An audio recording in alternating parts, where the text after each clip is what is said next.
Boas noites e benvidos unha xornada máis ás novas do día en Estrada Televisión neste venres 7 de novembro. Comezamos como sempre desglosando a actualidade do día en titulares.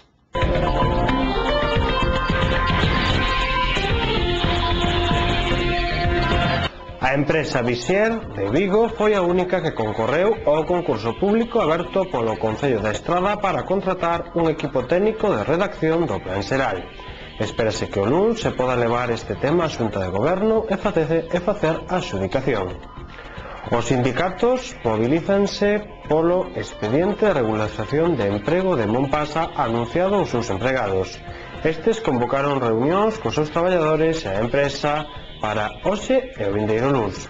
Comisións Obreiras está a estudar os datos que aínda non foron facilitados a UGT nin a CIGA. Afirma que de despedir a 20 ou 25 empregados. O pleno ordinario do mes de novembro celebrado onte aprobou os cambios de data na financiación das obras da rede de auga do Umia.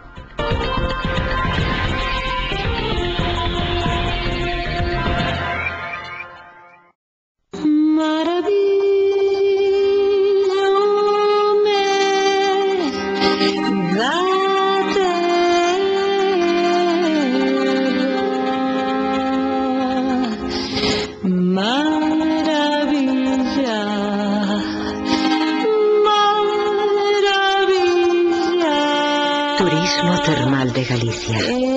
Lugares inesquecibles para esquecerse de todo.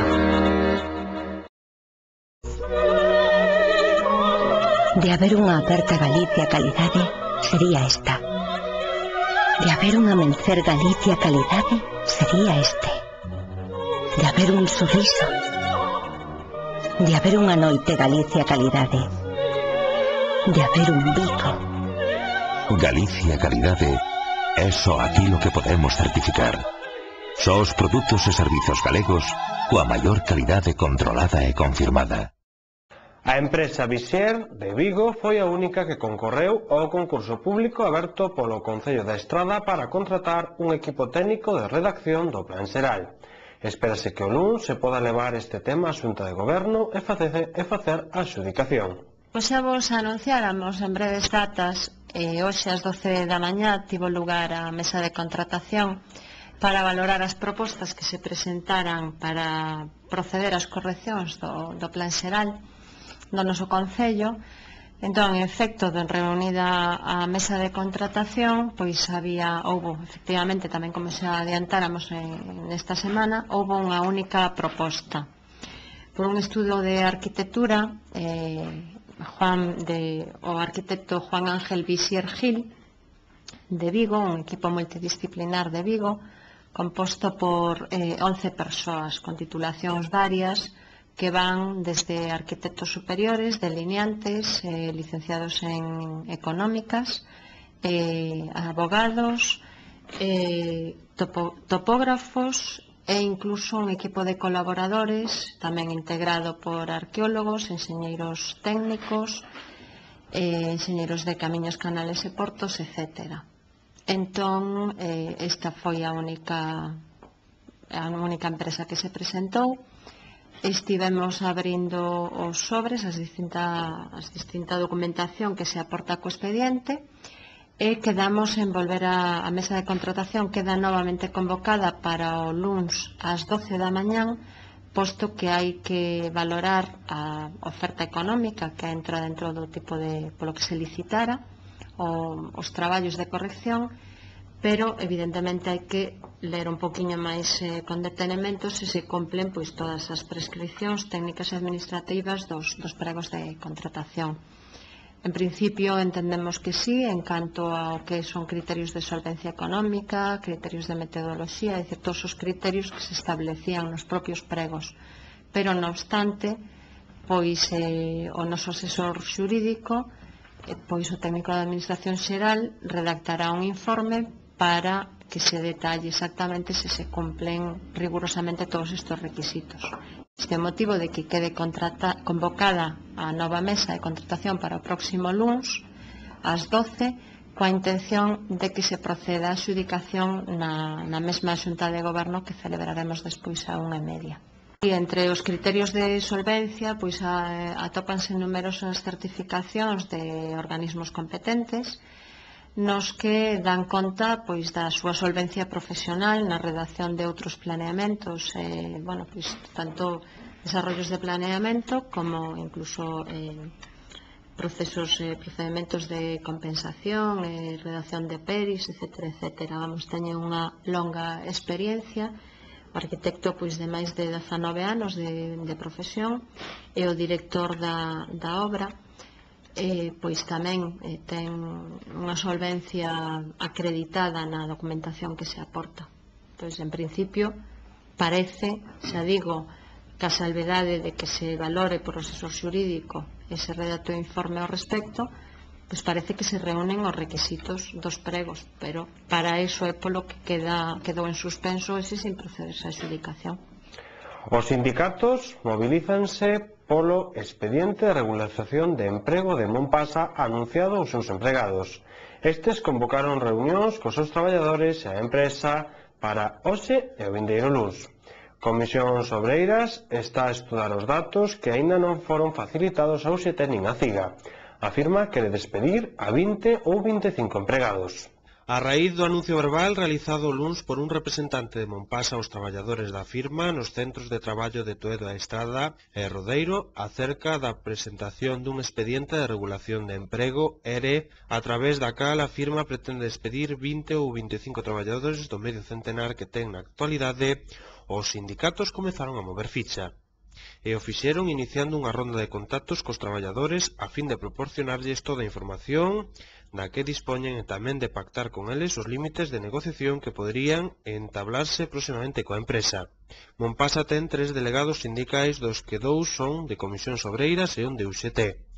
Ao dar este último a voz de alarma, UGT intentou conseguir a documentación relativa ao ERE que afirma xa debería poñer a disposición dos representantes dos traballadores. Os balances económicos dos últimos 3 anos e a memoria explicativa das causas do ERE económicas, organizativas e productivas. De embargante, UGT e CIGA, entidade sindical a que tamén recurriron parte dos traballadores, aínda non dispoñían deses datos e por elos os representantes afirmaban que só podían falar de oídas, polo que transmitiron os seus propios traballadores. Para obter a documentación, UGT recurriu incluso ao rexistro de ERES da Consellería de Traballo, onde a media mañá aínda non tiñan constancia da súa presentación, se ben o expediente podería presentarse noutro departamento autonómico e por elo demorarse a súa chegada. Aínda así, o UGT destacou que non aceptará que o prazo dun mes fixado pola lei para a negociación dos términos da ERE empece a contar ata que dispoñan da documentación. Quen así a tiña onte era Comisións Obreiras, cuyos economistas estudan se hai justificación ou non para os despidos de empregados das líneas productivas e de transportes. Celebrarán ás 6:30 da tarde unha asamblea para consensuar cos traballadores se están dispostos a negociar e se o están, que se negocia, número de afectados, as súas idades e as condicións económicas do despido, xa que a indemnización podería oscilar entre os 45 e os 20 días por ano traballado. Pola súa banda, UGT reuniuse cos traballadores a última hora desta tarde e a CIGA, tras falar cos seus afiliados, ten previsto reunirse coa empresa a primeira hora do luns. Vémonos, Lola. Deca logo.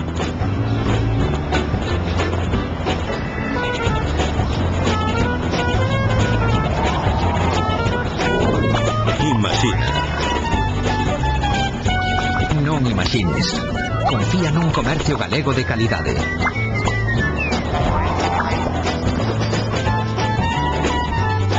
Selo de calidade do comercio galego.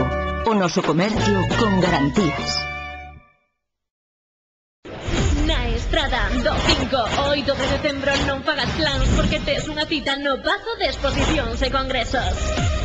Culture Party 6. Durante 4 días, 300 participantes.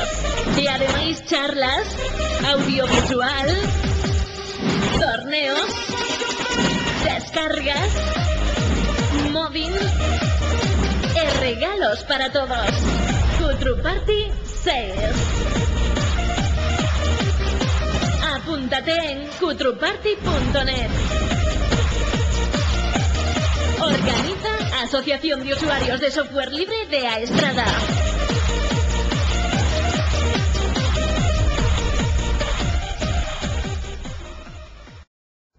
O pleno ordinario do mes de novembro celebrado onte aprobou os cambios de data na financiación das obras da rede de auga do Umia.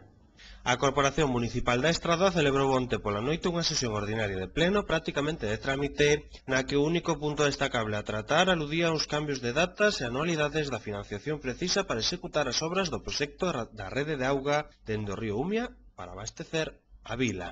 Xa antes de iniciarse a sesión, o Concelleiro de Medio Ambiente sinalou que estas decisións son irrelevantes, dado que non varían apenas as previsións de data sobre a execución do proxecto, unha vez que se soubo que non se podía evitar un certo retraso ante dificultades que surxiron para conseguir informes positivos e autorizacións por parte do patrimonio. O organismo obrigou a modificar o proxecto a entender que o viaducto que se creou para os regantes de parada non debía valer para pasar por enriba a canalización que se crearía dende unha toma de río arriba para levar a auga a un depósito previo. Tanto en pleno como anteriormente, Espiño comentou que o único cambio existente en cambiar as anualidades corresponden á financiación da obra na que se invertirán 1,3 millóns de euros. Orixinalmente contábase con aportacións da Xunta e o Concello nos exercicios 2008 e 2009 e agora trátase de levar esos compromisos ao 2009 e 2010. Dende Medio Ambiente admítese que as obras ben se poderían adxudicar dentro do próximo inverno, xa que hai certeza de que tanto os presupostos da Xunta como os do Concello terán partidas reservadas no 2009. As obras teñen un prazo de execución de 18 meses, pero o Concello confía en que se podan realizar en pouco máis dun ano. No apartado de rogos e preguntas, o Grupo Popular interesouse polos pasos que se están dando ante un compromiso firme de solicitar unha unidade de atención temperá para este municipio que atendería a persoas con distintas necesidades.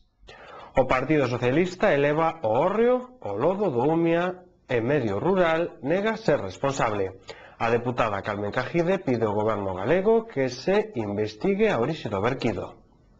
A deputada do Partido Socialista polas comarcas de Tabeirós e do Umia, a cuntiense Carmen Cajide, elevou a última hora do mércores ao Parlamento de Galicia a preocupación dos veciños da zona polos verquidos de lodo recentemente rexistrados no Umia ao seu paso pola parroquia estradense de Codeseda. A súa pregunta motivou a comparecencia no hórreo do director xeral de Estruturas e Infraestructuras Agrarias da Consellería de Medio Rural, Xosé Carballido, e négase ser responsable da turbide do río pese a existencia de obras na zona de concentración parcelaria en Codeseda. Non nos consideramos responsables da turbidez, aseverou ante a Cámara Galega antes de insistir en que si ben o asunto tivo moita repercusión mediática, non houbo un corte no suministro de auga cando se detectou a turbidez. O que si se fixo foi bloquear o depósito de entrada de auga. Carballido lamentou que se producira un verquido por razóns que fosen, pero recalcou que Medio Rural non é responsable. Pola súa banda, a socialista Carmen Cajide sinalou que os estudos impulsados pola Sociedade Pública de Investimentos, organismo que adxudicou a concentración parcelaria da zona, descartaron os vínculos entre estes traballos e a capa de lodo detectada na auga. Ante esta conclusión, a deputada do PSD da PSOE pediu ao goberno galego que siga investigando a procedencia desa mancha para averiguar a súa orixe e poder así garantir o abastecemento de auga aos habitantes dos concellos de Cuntis e Moraña. Carmen Cajide fixo notar que no transcurso da súa comparecencia ante a Cámara Galega para responder sobre este asunto a petición socialista, o director de Estruturas e Infraestructuras Agrarias coincidiu na necesidade de traballar con rigor para defender o río Umia, unha labor iniciada dende a toma de posesión do actual goberno autonómico. A deputada socialista tamén fixo notar que na súa comparecencia Xosé Carballido fixo referencia á presencia de importantes chuvias nun determinado momento que contribuíron a revolver as augas que efectivamente estaban turbias. Segundo explicou no debate, o director xeral comprometeuse a seguir vixiando este asunto que tanto preocupa ao goberno de Cuntis e os veciños da comarca. O Concello abre o prazo de presentación de solicitudes para a concesión de subvencións de promoción económica de asociacións e entidades sen ánimo de lucro da Estrada. Estas subvencións foron aprobadas pola Xunta de Goberno Local o 29 de setembro deste ano.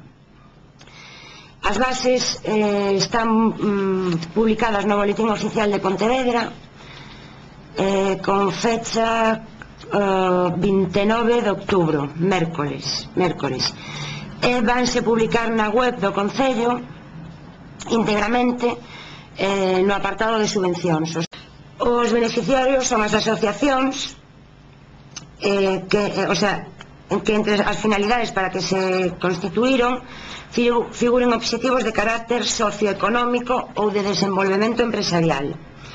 E os gastos subvencionables son a dotación de servicios comunitarios concretos, organización de actividades de fomento da economía local, gastos xerais de funcionamento de asociación ou entidades constituídas con finalidade de fomento das actividades mencionadas anteriormente, sobre todo na dotación de servicios comunitarios. Tamén se subvencionan os gastos de conservación, mantemento e reparacións menores ou melloras realizadas en instalacións destinadas con carácter permanente á realización de actividades de carácter socioeconómico. E hai un mes de tempo para a presentación e remata o 30 de novembro. Antes de seguir con máis novas, facemos un breve paréntese para a publicidade.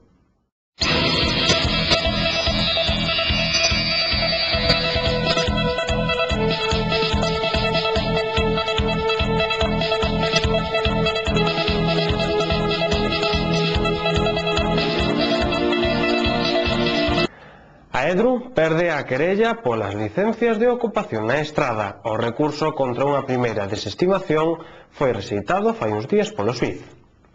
O xulgado da Estrada desestimou fai uns días, concretamente o 17 de outubro pasado, un recurso que presentou o colectivo Edru, integrado, entre outras, por persoas disconformes con certos aspectos do Plan Xeral de Ordenación Municipal que promovía o anterior goberno ante unha primeira desestimación da querella que presentaron no seu día contra o Concello polos acordos relacionados co urbanismo local. Os directivos de Edru xa tiñan varias batallas abertas contra o Concello por outros asuntos urbanísticos e por un plan xeral que consideraban perxudicial para os seus intereses. O último pleito chegou case fai un par de anos, dirixíndose entón a denuncia contra acordos da Corporación Municipal sobre licencias de ocupación que se concederon para 3 edificios ocupados posteriormente polas donos das vivendas. Esos inmobles estaban sitos na avenida de Santiago, 2 deles en Fernando Conde. Existía un informe técnico interno do Concello que apreciou algúns pequenos erros nas edificacións respecto ao proxecto orixinal. Ese foi o argumento esencial da querella contra un posible delito de conceder licencia de ocupación, coñecéndose que existían esos erros na construción. Un ano despois, o actual goberno concedeu licencias de ocupación a outros edificios sen maior problema, contando cun informe dun técnico do Concello no que se aludía a ese tipo de leves errores nas construcións. A querella que presentaron os dirixentes da Edru foi admitida a trámite fai ano e medio, xusto un día antes de que se celebrasen as eleccións municipais que acabou perdendo o Partido Popular. Para entón, as vivendas xa estaban ocupadas. Os promotores de edificios que estaban entón en construción chegaron a temer que lles pasase o mesmo. A Academia Galega de Seguridade Pública organiza diversas actividades gratuitas para as forzas e corpos de seguridade de Galicia. Trátase de cursos sobre escolta e protección, outros sobre especialización en formadores de educación vial para adultos, ou mesmo xornadas sobre intervención e defensa persoal e policía, e un seminario sobre a xestión do estrés profesional. A Academia Galega de Seguridade Pública convoca un curso sobre escolta e protección, outro sobre especialización de formadores en educación viaria no ámbito da educación para adultos, unha xornada sobre intervención e defensa persoal policial e un seminario sobre cuestións sobre estrés profesional. O curso sobre escolta e protección organizado en colaboración co Concello da Coruña está orientado aos membros dos corpos da Policía Local, tendo prioridade o persoal operativo das unidades especializadas relacionadas con este tipo de servizos e, en segundo lugar, o persoal operativo das unidades territoriais. Ofértanse 24 prazas, das cales 18 son para os policías locais da Coruña e así restantes para outros corpos que cumpran os requisitos, tendo preferencia ás dos concellos próximos á cidade herculina. Por outra banda, a Academia Galega de Seguridade Pública convoca un curso de especialización de formadores en educación viaria no ámbito da educación para adultos destinado aos funcionarios dos corpos da Policía Local de Galicia que non fixesen con anterioridade este curso ou semellante. O obxectivo desta iniciativa son coñecer e comprender a importancia que ten a educación viaria na educación de persoas adultas, afondar na necesidade de formar a adultos para que usen as vías públicas con seguridade como peóns, condutores e pasaxeiros, e dotar os policías locais de ferramentas e recursos para deseñar intervencións educativas que teñan como base a educación viaria no campo da educación para persoas adultas, tanto no ámbito da educación formal. As xornadas sobre intervención e defensa persoal policial teñen por obxectivos xerais a ampliación de coñecementos sobre as últimas técnicas de intervención e actuación ante as distintas situacións problemáticas que se poidan producir no traballo policial. A actividade totalmente gratuita está dirixida ao persoal dos corpos de policías locais de Galicia e da unidade do Corpo Nacional de Policía adscrita a Galicia. No caso de que quedaran plazas vacantes das 80 que se ofertan, estas completaránse con persoal do Corpo Nacional de Policía e Garda Civil. O curso desenrolarase entre os días 28 e 30 de novembro en horario de mañá e tarde na sede da Academia da Estrada. Por último, a Academia tamén organiza un seminario sobre xestión do estrés profesional destinado aos membros das forzas e corpos de seguridade. Os seus obxectivos son analizar a problemática provocada pola especificidade do traballo policial no persoal dos corpos de seguridade, fundamentalmente a relacionada coa ansiedade ou estrés como síntomas máis relevantes e coñecer técnicas de control e loita contra o estrés policial que permitan afrontar unha situación deste tipo con garantías de poder superala.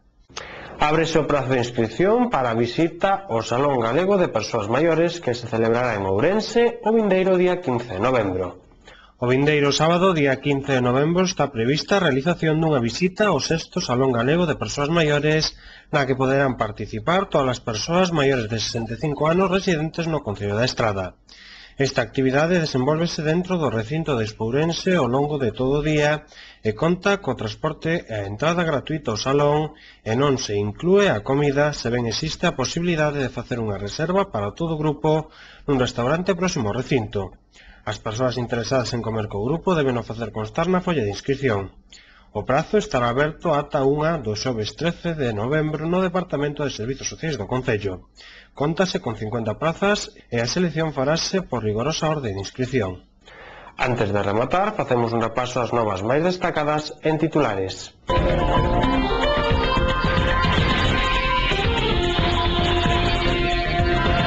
A empresa Visier de Vigo foi a única que concorreu ao concurso público aberto polo Concello da Estrada para contratar un equipo técnico de redacción do Plan Xeral.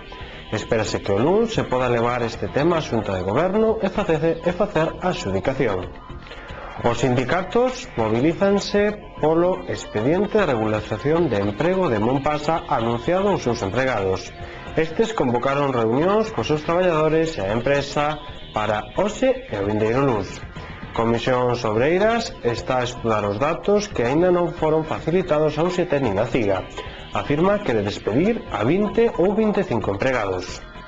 O pleno ordinario do mes de novembro celebrado onte aprobou os cambios de data na financiación das obras da rede de auga do Umia.